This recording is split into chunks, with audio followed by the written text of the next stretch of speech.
सुप्रभात बच्चों। आज हम कक्षा 6 में हिंदी भाग 1 बसंत के अध्याय 3 का अध्ययन करेंगे। इसका शीर्षक है नादान दोस्त, जिसके लेखक है प्रेमचंद। ये प्रेमचंद जी की कहानी है। नादान दोस्त, नादान मतलब ना समझ या जिसमें बचपना होता है, वो दोस्त होते हैं। वो क्या करते हैं। केशव के घर कार्निश के ऊपर एक चिड़िया ने अंडे दिए थे। केशव और उसकी बहन श्यामा दोनों बड़े ध्यान से चिड़िया को वहां आते जाते देखा करते। सवेरे दोनों आंखें मलते कार्निश के सामने पहुंच जाते और चिड़िया दोनों को वहां बैठा पाते। उनको देखने में दोनों बच्चों को न मालूम क्या मजा मिलता। दूध और जलेबी की सुध भी न रहती थी। दोनों के दिल में तरह तरह के सवाल उठते। अंडे कितने बड़े होंगे, किस रंग के होंगे, कितने होंगे, क्या खाते होंगे, उनमें से बच्चे किस तरह निकल आएंगे, बच्चों के पर कैसे निकलेंगे, घोंसला कैसा है। लेकिन इन बातों का जवाब देने वाला कोई नहीं। न अम्मा को घर के काम धंधों से फुर्सत थी, न बाबूजी को पढ़ने लिखने से। दोनों बच्चे आपस में ही सवाल जवाब करके अपने दिल को तसल्ली दे लिया करते थे। मतलब केशव और श्यामा है, दो बच्चे हैं छोटे। उनके घर पे कार्निश के ऊपर चिड़िया ने अंडे दिए हैं। अब वो बच्चे इतने उतावले हो रहे हैं अंडों को देखने के लिए कि किस कैसे होंगे, कितने होंगे, उसका रंग कैसा होगा, बच्चे कैसे निकलेंगे, बच्चों के पंख कैसे निकलेंगे। लेकिन उनके जवाब देने वाला उनके पास कोई नहीं था। तो वो खुद से ही अपने आप से ही सवाल जवाब करके तसल्ली दे दिए करते थे। और उनको इतनी उत्सुकता थी उनको देखने की कि सुबह उठते ही वो दूध भी नहीं पीते थे, पहले उनके पास पहुंच जाते उनको देखने के लिए। श्यामा कहती, क्यों भैया, बच्चे निकलकर फुर से उड़ जाएंगे।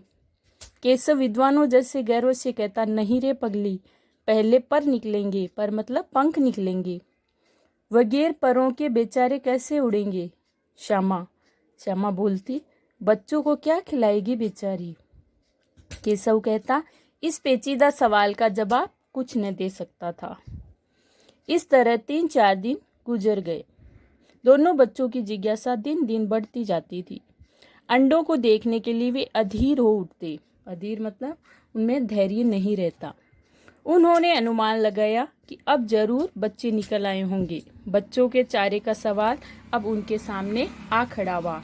उन्होंने सोचा अब बच्चे निकल गए होंगे, लेकिन हम उनके लिए चारा वगैरह कैसे लाएंगे, वो सवाल उनके सामने खड़ा हो गया। चिड़िया बेचारी इतना दाना कहाँ पाएगी कि सारे बच्चों का पेट भरे। गरीब बच्चे भूख के मारे चू चू करके मर जाएंगे। इस मुसीबत का अंदाजा करके दोनों घबरा उठे। दोनों ने फैसला किया कि कार्निश पर थोड़ा सा दाना रख दिया जाए। श्यामा खुश होकर बोली, तब तो चिड़िया को चारे के लिए कहीं उड़कर भी न जाना पड़ेगा। उन्होंने सोचा कि क्यों नहीं हम दोनों थोड़े से दाने हैं वो उनके अंडों के पास में, बच्चों के पास में रख देंगे, ताकि चिड़िया को कहीं जाना नहीं पड़ेगा। केशव बोलता, नहीं, तब क्यों जाएगी। श्यामा कहती, क्यों भैया, बच्चों को धूप न लगती होगी। केशव का ध्यान इस तकलीफ की तरफ न गया था। बोला, जरूर तकलीफ होगी, बेचारे प्यास के मारे तड़पते होंगे, ऊपर छाया भी तो कोई नहीं। मतलब उन्होंने सोचा कि धूप भी तो है ऊपर, उनको प्यास भी लगी होगी। आखिर यही फैसला हुआ कि घोंसले के ऊपर कपड़े की छत बना दी जाए और वहां पे पानी की प्याली और थोड़े से चावल रख देने का प्रस्ताव भी स्वीकृत हो गया। दोनों ने सोचा कि ऊपर कपड़े की छाया कर देंगे और पानी रख देंगे प्याली में, और पास में चावल के दाने भी रख देंगे। दोनों बच्चे बड़े चाव से काम करने लगे। श्यामा माँ की आंख बचाकर मटके से चावल निकाल लाई। चुपके से वो चावल लेके आ गई। केशव ने पत्थर की प्याली का तेल चुपके से जमीन पर गिरा दिया और उसे खूब साफ करके उसमें पानी भरा। मतलब पत्थर की जो प्याली थी उसका तेल है वो नीचे गिरा दिया और उसको साफ कर लिया और उसमें पानी भर दिया। अब चांदनी के लिए कपड़ा कहाँ से लाए। चांदनी मतलब ऊपर छत ढकने के लिए, छत बनाने के लिए कपड़ा कहाँ से लिया जाए। फिर ऊपर बगैर छड़ियों के कपड़ा ठहरेगा कैसे, वो मतलब ऊपर करना पड़ेगा कपड़े को कैसे, और छड़ियाँ खड़ी कैसे होंगी, ये उनके सामने सवाल खड़ा हुआ। केशव बड़ी देर तक इसी अधेड़ बुन में रहा, यही सोचता रहा कुछ उपाय मिल जाए। आखिरकार उसने यह मुश्किल भी हल कर दी। श्यामा से बोला, जाकर कूड़ा फेंकने वाली टोकरी उठा कर ला, मतलब कचरा फेंकने वाली जो टोकरी है वो लेकर आ। अम्मा जी को मत दिखाना, मतलब कि अम्मा से मम्मी से छुप कर से वो टोकरी उठा के लेके आ जा, उसको ऊपर कर देंगे और उसके ऊपर कपड़ा डाल देंगे। श्यामा बोली, वह तो बीच से फटी हुई है, उसमें से धूप न जाएगी? कि वो तो फटी हुई है, बीच में से धूप आएगी, तो क्या किया जाए?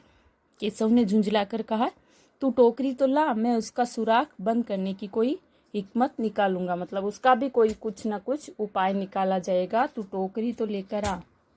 श्यामा दौड़कर टोकरी उठा लाई। केशव ने उसके सुराख में थोड़ा सा कागज ठूंस दिया, मतलब जो छेद था वहां कागज लगा दिया, उसको बंद कर दिया।